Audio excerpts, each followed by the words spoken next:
നിങ്ങളുടെ ഇഷ്ട പരമ്പരകൾ എക്സ്ക്ലൂസീവായി സൺ നെക്സ്റ്റ് ആപ്പിലൂടെ തികച്ചും ഫ്രീ ആയി ഇപ്പോഴേ ആപ്പ് ഡൗൺലോഡ് ചെയ്യൂ. വക്കീലിനെ പോലൊരു ദരിദ്രവാസിയെ കല്യാണം കഴിച്ചിട്ട് നിനക്ക് എന്ത് കിട്ടാനാ? എല്ലാ പെണ്ണുങ്ങളും ഒരേ തരത്തിലുള്ള ആണുങ്ങളെ അല്ലല്ലോ ഇഷ്ടപ്പെടുക.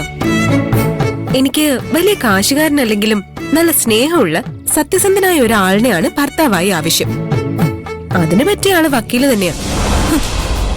ഇതൊക്കെ നിന്റെ മണ്ടത്തരവാ. ജീവിതത്തിലെ കാശില്ലാതെ ഒരു കാര്യവും നടക്കില്ല.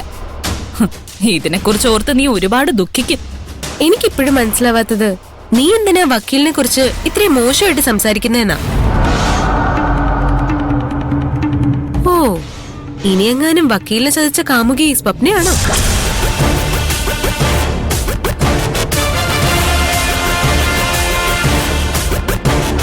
എന്താ ഒന്നും പറയാതെ നിൽക്കുന്നേ? ഞാൻ അവനെ പോലെ ഒരു തോൽവിയായിട്ട് ഒരു ബന്ധം ഉണ്ടാക്കില്ല. നിന്നോടുള്ള കരുതല് കാരണം സഹായിക്കാൻ ശ്രമിച്ച എന്നെ പറഞ്ഞാ മതി. മുകുന്ദൻ നിന്നെ ചതിക്കുമ്പോഴേ നീ ഒരു പാഠം പഠിക്കും. ശരി, എന്നാ മുകുന്ദൻ എന്നെ ചതിച്ചതിന് ശേഷം ഞാൻ വിളിക്കാം. അപ്പ ക്ലാസ് എടുക്കാൻ വന്നാ മതി.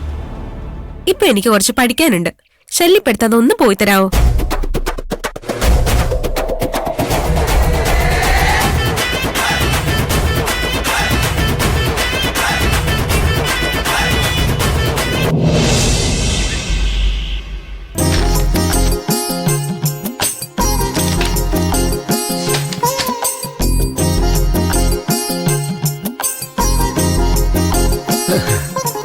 അപ്പോ നാളെ ട്രീറ്റ് എവിടെ വെച്ചാ? എന്തിനാ സർ ട്രീറ്റ്? അത് ശരി, നാളെ മോളുടെ പിറന്നാളല്ലേ?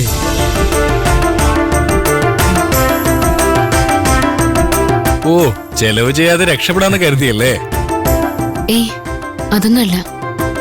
ഈ തിരക്കിനിടയിൽ ഞാനങ്ങ് മറന്നുപോയത്. പണ്ടാണെങ്കി അച്ഛൻ ഓർത്ത് വെച്ച് ആഘോഷിക്കാറുണ്ട്. അച്ഛൻ പോയതോടെ അതൊക്കെ നിന്നു.